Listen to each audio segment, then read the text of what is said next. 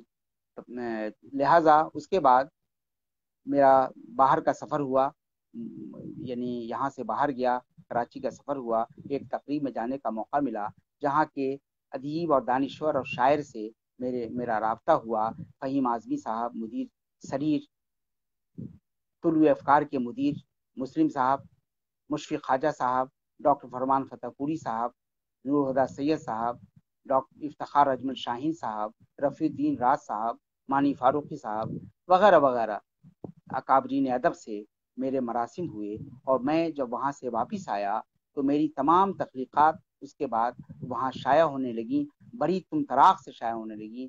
شاید ہی کوئی ایسا شمارہ ہوتا جہاں میری شاعری، جہاں میری تحریر کسی نہ کسی بہانے مکتوب کے حوالے سے، یا غزل کے حوالے سے، یا نظم کے حوالے سے، یا نثر کے حوالے سے نہ آتی ہوں. میں نے سفر نامہ بھی لکھا، ایک سفر کراچی کا، جو کافی اخبارات میں بھی شائع ہوئے، کئی اخبارات میں شائع ہوئے، قومی تنظیم میں بھی شائع ہوا، دیگر اخبارات میں بھی شائع ہوا. اس کے بعد سلسلہ ہوا کہ جب میں ایسوسیٹ ہوا تو میں کام کرتا رہا. کام کرنے کے بعد اسی درمیان بہار اسٹیٹ یونیورسٹی سروس کمیشن سے میری تقرری ہو گئی. میں شعبہ اردو پنڈول میں اردو کا استاد ہو گیا، اردو کا لیکچرار ہو گیا، اور وہاں کوئی دوسرا استاد نہیں تھا. لہٰذا میں صدر شعبہ اردو کی حیثیت سے آر این کالج پنڈول مدھوبنی ضلع کے ایک کانشینٹ کالج میں بحال ہو گیا بہار اسٹیٹ یونیورسٹی سروس کمیشن سے. لہٰذا 4-5 دن باقی تھے ایسوسیٹ کے مکمل ہونے میں، U G C post doctoral fellowship کے مکمل ہونے میں. بہرحال اس کے بعد وہاں بھی رہا، کام کرتا رہا. جو ذمہ داریاں ہوتی ہیں بچوں کو پڑھانے کے سلسلے میں یا دفتری جو بھی کام ہے وہ میں کرتا رہا، اور ساتھ ساتھ صحافت سے بھی وابستہ رہا. شروع میں قومی آواز سے رہا، قومی تنظیم سے رہا، اور تاثیر سے رہا، مختلف اخبارات سے، اور فری لانسنگ بھی کرتا رہا. اسی درمیان میرا تبادلہ وہاں سے ڈپوٹیشن پر میں سی ایم کالج میں بھی آیا، اور سی ایم کالج میں 3-4 سال رہا، اور اردو ادبی سرکل وغیرہ چلاتا رہا. نشستیں ہوتی رہی، باہر سے جو لوگ شعراء ادبا آتے، مثلا پروفیسر ابوالکلام قاسمی صاحب، یا صوبان فاروقی صاحب، منظر شہاب صاحب، یا دیگر جو شخصیتیں دربھنگہ آتی تو ان کے اعزاز میں ایک نشست بھی ہوا کرتی. لہٰذا اسی درمیان جب یہاں کالج کا بھی سلسلہ رہا، اسی درمیان میں نے ڈیلٹ بھی کر لیا. ڈیلٹ پروفیسر سید ضیاء الرحمان صاحب جو اب مرحوم ہو چکے ہیں، بڑے یعنی اچھے استاد تھے، بڑے شفیق استاد تھے، تنقید کو ان کی بڑی گہری نظر تھی. متھلا یونیورسٹی میں اردو کے صدر بھی رہے، رجسٹرار بھی رہے، ڈی ڈی سی بھی رہے، سی سی ڈی سی بھی رہے، اور سی سی ڈی سی کے بعد وہ ریٹائر ہوئے. ریٹائر کے بعد کافی دنوں کے بعد ان کا وصال ہو گیا. لہٰذا انہی کے زیر نگرانی میں نے اردو تنقید، ارتقاء اور محاسبے کے عنوان سے 2005 میں ڈیلیٹ کی، اور ڈیلیٹ کرنے کے بعد میری نگرانی میں بھی 3 ریسرچ اسکالرس نے پی ایچ ڈی کی، لہٰذا جو ریفریشر کورسز بھی ہوئے، اور ریفریشر کورسز اور انٹرنیشنل کورسز جو ہوتے ہیں ایک لیکچرار کے لیے، وہ تمام چیزیں میرے میں رہا، اور مشاعرے بھی اٹینڈ کرتا رہا، اور انڈین مشاعرے ہوں یا لوکل طور پر جو مشاعرے ہوں وہ بھی اٹینڈ کرتا رہا۔ اس درمیان میری 2 کتابیں آ چکی تھیں، خاص طور سے لیکچرار بننے کے بعد۔ ایک تو نصف ملاقات، سب سے پہلی میری کتاب جو ترتیب ہے مظہر امام کے نام آئے ہوئے مرحوم مشاہیر ادب کے خطوط، جو کتاب پہلے آئی، اس وقت اس کتاب کے پہلے یا اس کتاب کے بعد سن 94 میں مظہر امام کو پچھلے موسم کا پھول، جو ان کا شعری مجموعہ کشمیر کے زمانے کا ہے، یہ شعری مجموعہ جس پر انہیں ساہتیہ اکیڈمی ایوارڈ سے نوازا گیا، اور مظہر امام کے نام آئے ہوئے مرحوم مشاہیر ادب کے خطوط، جو میں نے نصف ملاقات کے نام سے ترتیب دی تھی، وہ کتاب شائع ہوئی۔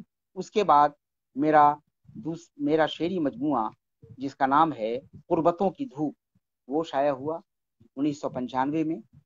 لہٰذا جب میں لیکچرار ہو گیا تو 97 میں میری جو ڈاکٹریٹ تھیسس کی تلخیص تھی، جو میری تھیسس تھی جس کا نام تھا مظہر امام کی تخلیقات کا تنقیدی مطالعہ، لہٰذا یہ کتاب مظہر امام کی تخلیقات کا تنقیدی مطالعہ، یہ کتاب منظر عام پر آئی، اور بڑے طراق سے منظر عام پر آئی، اور ظاہر سی بات ہے کہ جون 1989 میں مجھے ڈاکٹریٹ کی سند ملی تھی اس عنوان سے، لہٰذا 89 سے لے کر 96 تک میں مظہر امام کو اپ ٹو ڈیٹ کرنے کی کوشش کی مختلف زاویوں سے، اور 97 میں یہ کتاب ایجوکیشنل پبلشنگ ہاؤس سے منصہ شہود پر آئی، جس کی پذیرائی ادبی حلقوں میں کافی ہوئی۔ لہٰذا یہ زندگی کے تھوڑے تھوڑے خاکے ہیں میرے، اور زندگی کی جو جد و جہد بھری زندگی ہے اس کا تھوڑا سا عکس ہے۔ بہرحال اس کے بعد کتابوں کا سلسلہ یا مضامین کا سلسلہ جاری رہا، لکھنے پڑھنے کا سلسلہ جاری رہا، اور ساتھ ساتھ اپنی فرصت کے اوقات میں یعنی اخبارات سے جو وابستگی تھی وہ بھی جاری رہی۔ اس کے بعد مارچ 2001 میں نے دربھنگا سے 2 رسالے بیک وقت شائع ہوئے۔ پروفیسر مشتاق احمد نے جہاں نے اردو نکالا مارچی میں، اور مارچی میں نے تمثیل نو نکالا، اور تمثیل نو کے آج 19 برس ہو گئے ہیں، اور ان 19 برسوں میں اس رسائل کے ذریعے اردو کے حوالے سے بیشتر چیزیں سامنے آئیں، ہر طرح کی چیزیں سامنے آئیں، ادب کے اتار چڑھاؤ کے سلسلے میں بہت سی باتیں سامنے آئیں، اور تمام چیزوں کو جمع کر کے جتنی تخلیقات تمثیل نو کے حوالے سے، یعنی منظوم، منثور، تبصرے، مضامین جتنے کچھ شائع ہوئے، اس کو ایڈٹ کر کے نوجوان ناقد ڈاکٹر ابرار احمد اجراوی نے تمثیل نو ادبی صحافت کا نقش، یہ کتاب شائع کی، جس میں تقریباً 17 برس میں تمثیل نو پر جو کچھ لکھا گیا وہ اس کتاب کے ذریعے سامنے آیا۔ اسی طرح سے تمثیل نو آج بھی جاری ہے، آج 19 برس اس کو ہو گئے ہیں، تو یہ بھی میری ادارت میں چلتا رہا۔ 2005 کے آس پاس جب محمد علی اشرف فاطمی صاحب وزیر مملکت ہوئے، ہیومن ریسورسز میں آئے، تو ان کو دربھنگا میں ایک ریجنل سینٹر قائم کرنا تھا مولانا آزاد نیشنل اردو یونیورسٹی کا، لہٰذا انہوں نے مجھ سے یہ کہا کہ امام اعظم صاحب، آپ کو جامعہ اردو علی گڑھ کے مراسلاتی کورس چلانے کا ایک تجربہ ہے، تو کیا آپ اس میں آئیں گے؟ اگر آپ آئیں تو میں یہاں ریجنل سینٹر قائم کرنا چاہتا ہوں، باوجود کہ پٹنے میں اس کا ریجنل سینٹر قائم تھا، لہٰذا دربھنگا میں ایک دوسرا ریجنل سینٹر شمالی بہار میں ایک دوسرا ریجنل سینٹر دربھنگا میں قائم ہونا تھا، لہٰذا میری سروس آن ڈپوٹیشن مجھے بلایا گیا، اور میں نے 14 فروری 2005 کو مولانا آزاد نیشنل اردو یونیورسٹی کے بانی ریجنل ڈائریکٹر کی حیثیت سے اپنی جوائننگ دی، اور 6 مہینے میں جب